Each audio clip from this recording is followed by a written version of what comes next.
Radio J, réponse sans tabou, Rafi Marciano.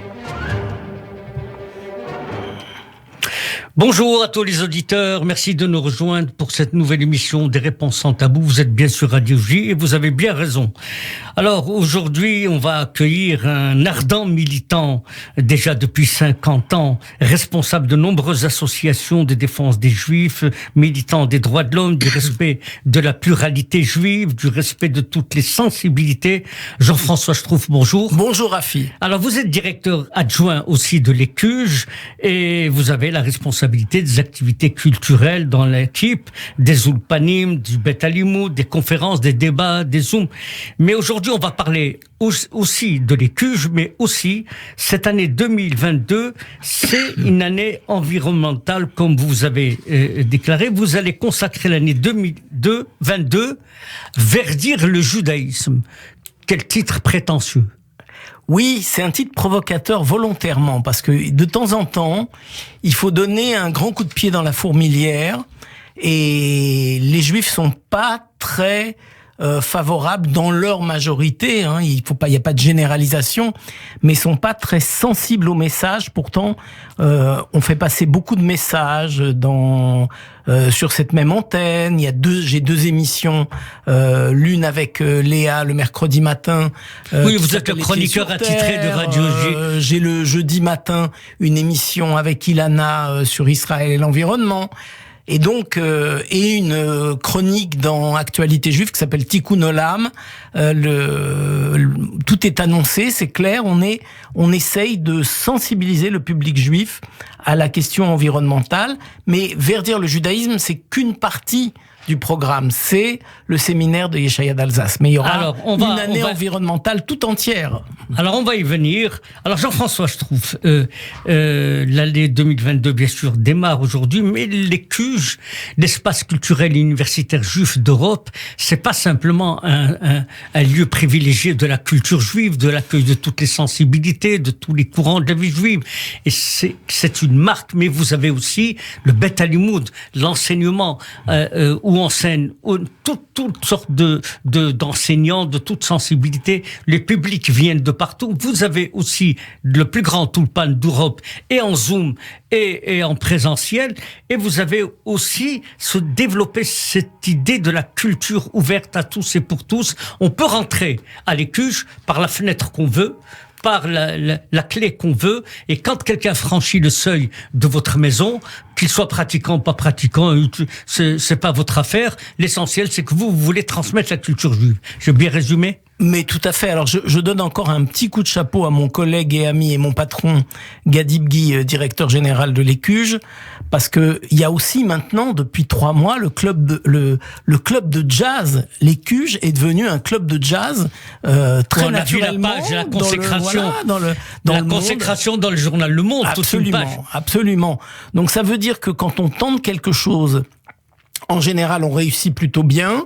Ça demande beaucoup de travail, beaucoup d'efforts. Rien n'est simple, mais il y a une très bonne équipe, un conseil d'administration sous la présidence d'Yves Roas qui fait bien son job, qui invente aussi des choses.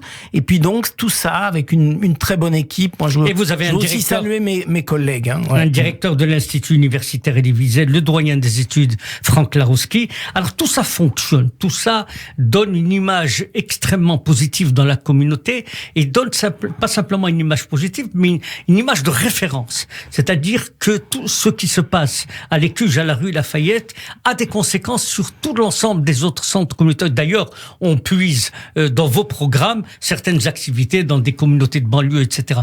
Alors, on va parler aujourd'hui vous avez parlé du jazz, c'est formidable cette consécration dans le journal Le Monde, mais les Ulpanim. Les Ulpanim, c'est tous les niveaux. C'est réservé à tous et à toutes, quel que soit le niveau et quel que soit le moment où on veut venir s'inscrire. Alors, c'est le principe. D'abord, c'est ouvert à tous les types de publics. Hein. C'est n'importe quel type de public qui a envie, c'est le principe, de connaître la culture juive. Il n'y a pas besoin d'être juif pour aimer la culture juive. Il n'y a pas besoin d'être juif pour connaître la culture juive. Donc, on peut venir étudier tous les aspects du judaïsme, y compris sur un mode académique et universitaire avec l'Institut Wiesel. Et de la même manière, c'est quoi la colonne vertébrale de la culture juive de l'identité juive. La colonne vertébrale, c'est l'hébreu. Donc il est fondamental d'avoir un Ulpan qui soit à la disposition de tous et que, en aucun cas, quelqu'un se retrouve dans une situation où il a envie d'étudier l'hébreu et où il n'est pas accueilli. Ça, c'est un principe absolu. Et je vais le dire avec beaucoup de force. Si quelqu'un vient demain matin et me dit, regardez, moi j'aimerais bien suivre l'Ulpan, mais j'ai des moyens très limités. Est-ce que c'est possible que je prenne, 4 leçons parce que je peux pas me payer plus? Non. Le principe... L'argent n'est pas un obstacle. L'argent ne doit jamais être un obstacle. Si quelqu'un veut étudier l'hébreu, on lui ouvre les portes. Vous avez parlé de fenêtres, on lui ouvre toutes les fenêtres et on lui ouvre toutes les portes. Mais ça, c'est valable aussi pour le Bet Alimoud. Absolument, c'est valable pour l'Institut Wiesel. Alors, on parle d'Ulpan, mais la règle est la même pour tout.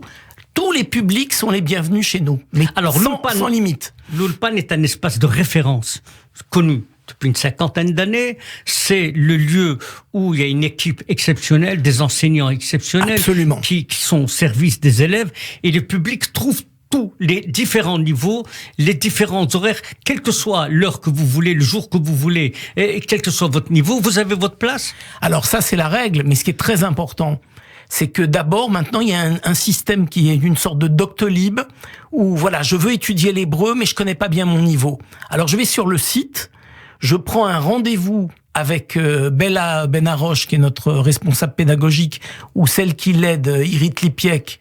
Donc voilà, 2 super enseignantes.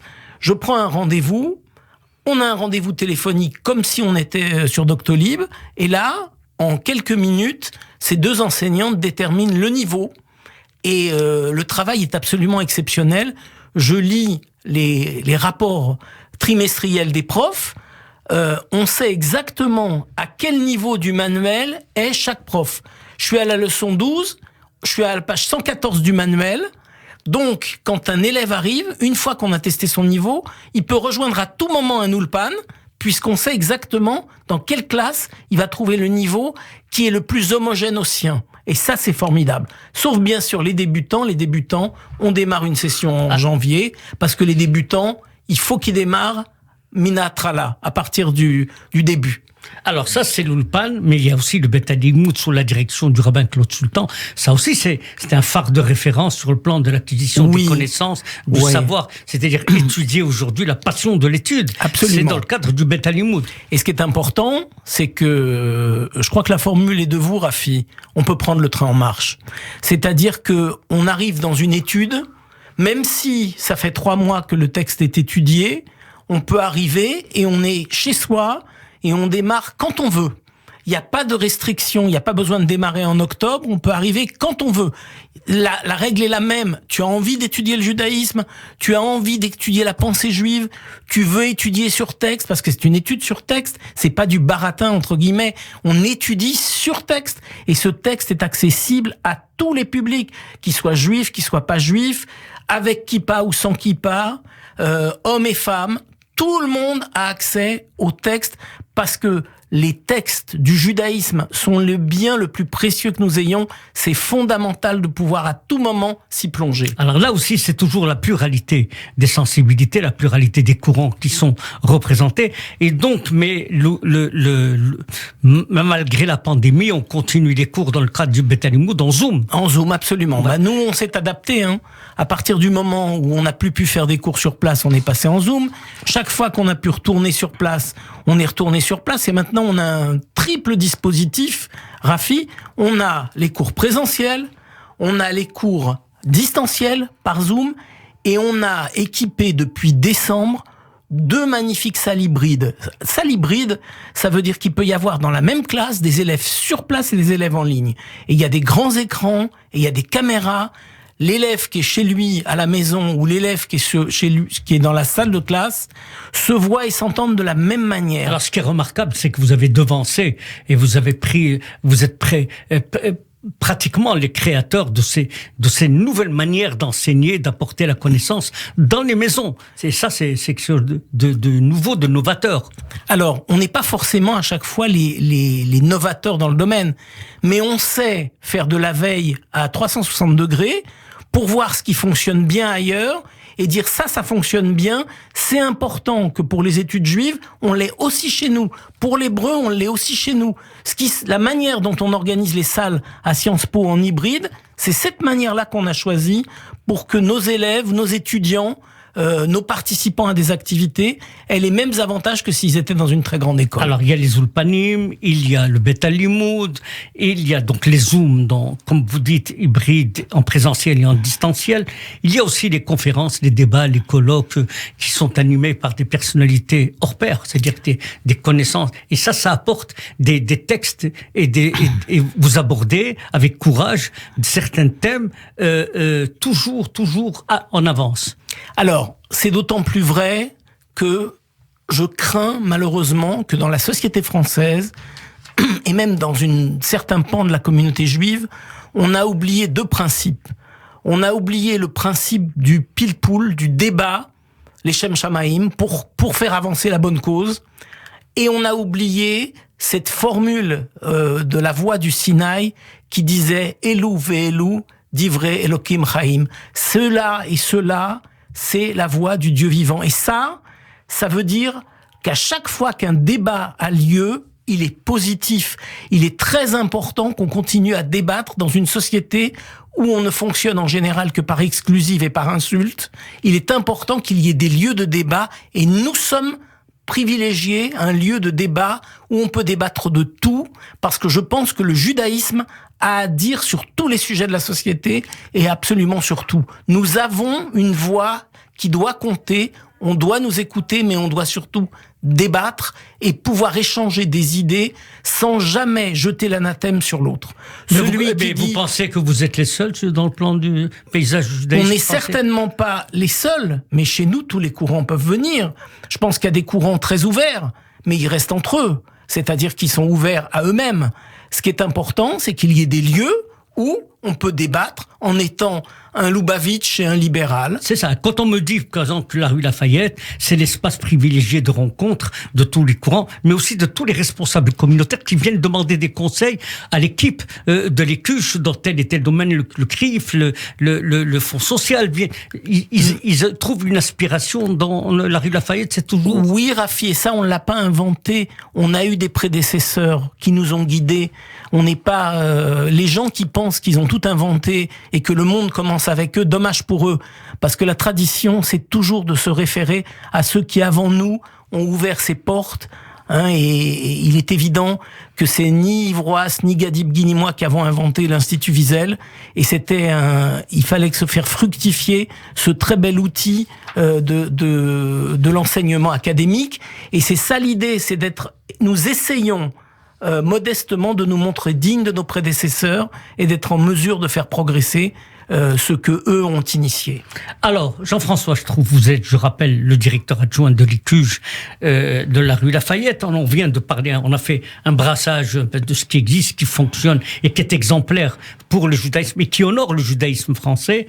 Alors, vous allez consacrer quelque chose d'inédit en partenariat avec l'association judaïcale. 2022 sera l'année environnementale, vous dites, verdir le judaïsme, et ce sera une année de sensibilisation à l'environnement, une année où le rabbin Yeshaya d'Alsace va consacrer, on rappelle qu'il est le rabbin de Dorvador, en Zoom, il va consacrer à la place et le rôle de l'environnement, de la nature dans les textes de la tradition. Nous savons que la semaine prochaine, c'est dans quelques jours, Tobi Shvat, et quand on pense à ce qu'a apporté le judaïsme sur le plan de la nature, certains écolos aujourd'hui peuvent aller se rhabiller parce que aujourd'hui, c'est-à-dire la Shemitah, la cache-route, la plantation des arbres, la non-destruction, l'attention et d'ailleurs, tout cela, vous allez l'aborder, quelles préoccupations écologiques, mais est-ce que c'est suffisant? Alors, d'abord, c'est jamais suffisant. Parce que le judaïsme, à chaque génération, le rabbin Yeshaya d'Alsace, c'est la communauté d'Orvador. Donc, il est bien placé pour dire à chaque génération d'Orvador, on doit revisiter le judaïsme à la lumière des nouveaux savoirs acquis, des nouvelles préoccupations du monde. On peut pas décider un beau jour, que tout s'est arrêté, que la vie est une sorte de yeshiva où on est assis et on attend que les choses se passent, ou est une amida, une position debout mais immobile, la vie, le judaïsme, c'est la halakha. C'est des textes en mouvement, en permanence, en perpétuel mouvement. Et à chaque génération, on doit réinventer le monde avec l'acquisition de nouveaux savoirs. Et c'est fondamental parce que regardez, le jour où il a fallu aider des femmes à avoir un enfant, le problème s'est posé de savoir est-ce que c'était conforme au judaïsme d'aider cet acte qui est au départ un acte naturel produit par l'être humain avec l'aide de Dieu. Est-ce que c'était les juifs même les plus orthodoxes ont été capables d'avoir des décisions courageuse en disant oui, il est possible de faire de la procréation assistée. Donc ça veut dire et la procréation assistée, elle n'est pas dans les textes de la Torah. Donc il est complètement clair que les sujets les plus profonds, les plus sérieux, les plus importants, les plus émotionnels peuvent être abordés avec un regard nouveau à chaque génération. Oui, mais Jean-François, je trouve, quel est le rapport entre la culture juive et l'environnement ? Mais le rapport, il est formidable. Parce que nous, on n'a pas besoin d'inventer une charte de ce que doit être l'environnement. On ouvre les pages de la Torah. L'otashrit, Deutéronome 20, 19, c'est écrit noir sur blanc. Tu ne gâcheras pas, tu ne détruiras pas les choses par plaisir. Tu devras respecter ce qui a été créé. Même la manière de planter un arbre. Même la manière de planter un arbre. Même la manière de cueillir. Oui, absolument. Et on rappelle dans le Talmud. Tout est là. C'est vous qui avez rappelé, je sais pas sur l'antenne, ce rabbin qui était en train de planter ses arbres et cultiver sa terre. Et ses disciples sont venus, lui ont dit, Rabbi, le Mashiach est en train d'arriver. Ah oui. Il leur a dit, non, d'abord je termine de planter mon arbre. Ouais. Après j'irai accueillir le Mashiach. C'est formidable. Mais c'est formidable. Parce que sans arbre, il n'y a pas de vie, il n'y a pas d'oxygène, on peut plus respirer. La notion de la Shemitah. Mais c'est formidable, franchement. C'est révolutionnaire. Entre nous. La jachère, entre guillemets. Laisser la terre se reposer. Mais c'est extraordinaire. C'est un concept qui est appliqué. Tout le monde sait que la production intensive, l'agriculture intensive tue la terre. Il faut à un moment arrêter. Mais alors ça, on l'a découvert dans l'agronomie il y a un siècle. Mais nous, on le sait dans la Torah depuis toujours. Donc c'est assez extraordinaire de voir que la préoccupation des agriculteurs c'est vous qui avez rappelé que le Talmud nous enseigne que la terre n'appartient pas à l'homme. La terre n'appartient pas à l'homme, et à partir du moment où les personnes nécessiteuses qui ont des difficultés à se nourrir peuvent rentrer dans un champ qu'on a laissé à leur disposition et glaner, parce que le judaïsme ne peut pas imaginer un monde qui ne serait pas social. Donc, on est à la fois universaliste, on est environnementaliste et on est aussi sociaux. On est aussi préoccupé de celui qui n'a pas. La tzedaka, c'est l'idée même de partager, de rétablir la justice en partageant avec celui qui n'a pas. Et l'agriculture, c'est un moyen de tzedaka. Laisser glaner le champ.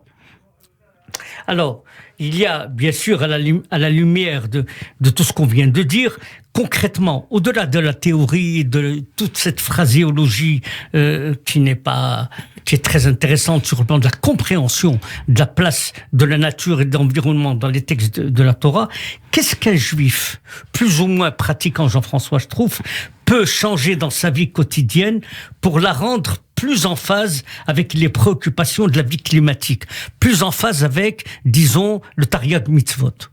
Alors, le Tariag Mitzvot, les 613 mitzvot, c'est déjà un appel à être respectueux de la nature. Mais il peut changer des choses très concrètement. On sait par exemple que le régime qui consiste à manger de la viande à tous les repas est pas une bonne chose, ni pour sa propre santé, ni pour la planète. Donc on peut commencer à être, entre guillemets, flexitarien, c'est-à-dire à introduire d'autres aliments que la viande, comme si on a l'impression que les Juifs, quand ils ont reçu la Torah, le précepte c'était mange de la viande à tous les repas. Mais c'est d'abord une tradition. Cette hygiène, elle est développée dans le Talmud. Elle est développée dans le Talmud. Mais ce qui est fondamental aussi dans cette histoire, ce qui est très important d'avoir en tête, c'est que il n'y a aucune obligation de manger de la viande. Nous ne sommes pas obligés de manger de la viande. Et je rappelle que la consommation massive de bœuf, c'est une consommation qui pose un préjudice réel à la terre, parce que chaque kilo de bœuf, chaque 100 grammes de bœuf nécessite des quantités d'eau absolument faramineuses. Et puis le Talmud dit qu'il faut manger du poisson et une fois par semaine, Shabbat, un peu de viande. Voilà, mais encore une fois, il n'y a pas de réelle obligation pour un juif de manger de la viande. Alors, Jean-François, je trouve. Alors, quelles seraient les limites jusqu'où un juif pratiquant ne pourrait pas dépasser? Alors, c'est très anecdotique. Mais le judaïsme, c'est un nas et venishma. C'est la nécessité d'agir. C'est pas de la théorie. De temps en temps, on oublie qu'il y a aussi la théorie, il y a aussi une éthique, une morale. C'est pas juste l'accomplissement d'actes les uns derrière les autres tout en se comportant comme un monstre envers autrui. C'est les deux aspects. Et cet aspect-là, qui est important, c'est de faire des actes juifs, des mitzvot. Moi, tous les matins, quand je mets les tefilines, je vais mettre du cuir sur moi. Donc, par exemple, je ne pourrais pas être végane. Voilà, par exemple, une limite absolue. On peut pas être végane. On peut être végane, parce que un végane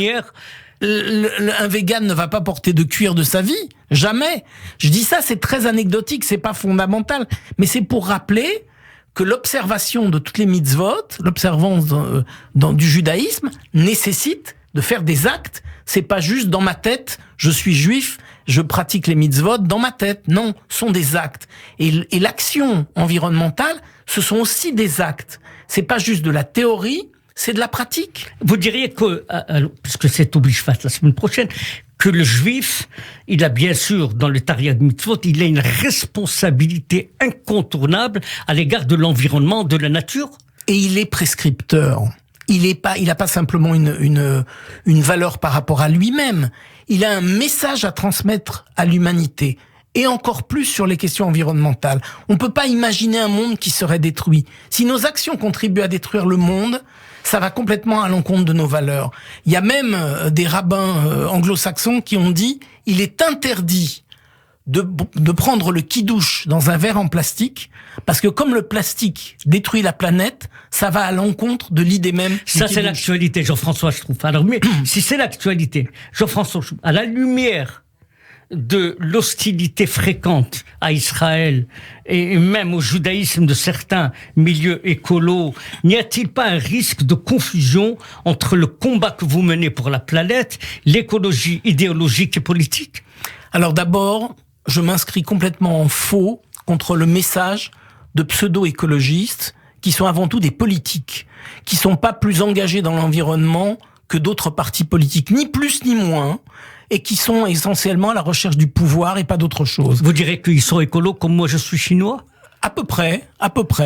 L'écologie est une plateforme pour réussir à gagner des élections, mais il n'y a pas d'engagement environnemental dans leur message. Alors que les mouvements environnementaux, souvent des ONG ou des associations, eux, n'ont absolument aucune action contre Israël en particulier. Ils sont pour l'environnement, et moi je vais prendre deux exemples. Dans l'émission d'Ilana, un photographe israélien. Voilà, on parle d'un photographe israélien qui s'appelle Roy Galit, qui est un Israélien sioniste, Tel Avivi, qui habite Tel Aviv, et qui va faire montrer des photos qu'il va prendre au pôle Nord, d'ours polaires, pour sensibiliser les gens à l'environnement. Oui, mais les gens vont vous dire, Jean-François Schtroumpf, il y a un risque de confusion, d'amalgame avec ces partis écolos, que vous le vouliez ou pas. Oui. Alors comment se sortir de ça? On les combat. Moi, je pense que, par exemple, cet homme qui est israélien, un photographe,